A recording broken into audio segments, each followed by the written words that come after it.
Hello everyone, welcome to the viral ticks. আজকে আমরা simplification বা বিশেষ কোনো শ্রেণীর যোগফল সম্পর্কে আলোচনা করতে চলেছি। এখানে একটি শ্রেণী নিয়ে নেওয়া হয়েছে, যেটাকে সিম্পলিফিকেশন করলে বা সরল করলে কত অ্যান্সার হবে সেটা আমরা সহজে ট্রিক্স ব্যবহার করে করার চেষ্টা করব। এখানে দেওয়া আছে 1 + 1/10, 1 + 1/11, 1 + 1/12, এরকম করে ডট ডট করে চলছে। প্লাস নয়, এটা ইনটু, ডট ডট করে চলছে। 1 + 1/59, এর রেজাল্ট কি হবে? এটা মানে কি? তার মানে এই দুটোকে যোগ করতে হবে, এই দুটোকে যোগ করতে হবে, এই দুটোকে যোগ করতে হবে, পরপর এইভাবে যোগ করে যেতে হবে, দিয়ে তাদের মধ্যে আবার গুণ করতে হবে। আবার মাঝে আমাদের ডট ডট দেওয়া আছে, ডট ডট দেওয়া থাকলেও শেষ সংখ্যাটা দেওয়া আছে, মানে মাঝের গুণ আমরা পেয়ে যাব। এটা যদি আমরা ক্যালকুলেশন করে করতে যাই, আমাদের অনেক সময় চলে যাবে, তো সেটা করার দরকারও হবে না।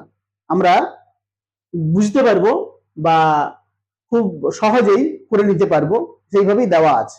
সেটা কি জিনিসটা করে দেখি, তাহলে বুঝতে পারবো। আমি যদি এখানটাকে যোগ করি, প্রথমটাকে যোগ করি, কি হবে দেখ। 1 + 1/10, এটাকে যোগ করলে লসাগু কত? 10। এখানে 10 + 1 মানে কত? 11/10। প্রথম টার্মটা হচ্ছে আমাদের 11/10। পরেরটাকে যোগ করি যদি, দেখা যাক কত হয়। এখানে 11 থাকবে হরে, একবারে করে দিচ্ছি। আর এখানে 11 + 1 মানে তখন হয়ে যাবে 12/11। ঠিক আছে, তারপরেরটাকে যদি যোগ করি কি হবে দেখা যাক। লসাগু কত হয়ে যাবে? 12। এখানে হয়ে যাবে 12 + 1 মানে হচ্ছে 13/12। এগুলো হচ্ছে না? তাহলে আমরা যদি পরপর লিখি, প্রথমটায় কত হয়েছিল?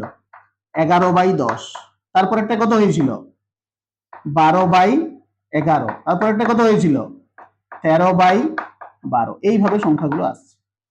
তাহলে আমরা দেখতে পাচ্ছি এখানে কমন কিছু সংখ্যা আছে যেগুলো কিন্তু কেটে যাবে। এই 11-র সঙ্গে 11 কেটে যাবে, 12-র সঙ্গে 12 কেটে যাবে, এখানে 13 আসবে, এর পরে 13 আসবে, তাই এটা কেটে যাবে। এভাবে পরপর সব কেটে যাবে। শুধু থাকবে কি? প্রথম যে টার্মটা তার নিচের পদটা থাকবে, আর শেষ যে টার্মটা তার উপরের পদটা থাকবে। উপরের পদটা শেষ টার্মে কত হবে? 59 + 1 মানে 61/59 হবে। নিচে 59টা কেটে যাবে, উপরেরটা শুধু থাকবে। এইভাবে যদি আমরা কাটতে থাকি, তাহলে শেষে গিয়ে এখানে গুণ করে আমাদের শেষটা কি আসবে? বললাম 60/59 আসবে। তাহলে এই 59 আছে এখানে, মানে এখানে একটা 59 আসবে, এটা কেটে যাবে।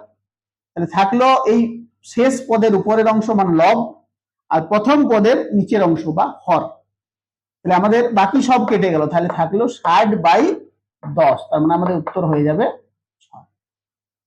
আমি এটা বোঝানোর জন্য তোমাদেরকে অনেক রকম ভাবে করে দেখিয়েছি। তোমাদের এত কিছু করার দরকার নেই। তোমরা কি করবে না, এইটাকে যোগ করলে কত? 11/10 হচ্ছে। এইটাকে যোগ করলে কত হচ্ছে? 60/59 হচ্ছে। তার মানে 60/10 থাকবে, ডাইরেক্ট করে দিবে, দিয়ে 6 উত্তর হয়ে যাবে। আশা করি বুঝতে পেরেছো। যদি বুঝতে পেরেছো, তোমাদের জন্য একটি অঙ্ক আমি দিয়েছি, একদম সেম প্রবলেম। তোমরা এটাকে ট্রিক্স ব্যবহার করে সলভ করবে, সলভ করে এর অ্যান্সারটা আমাকে কমেন্টে জানাবে।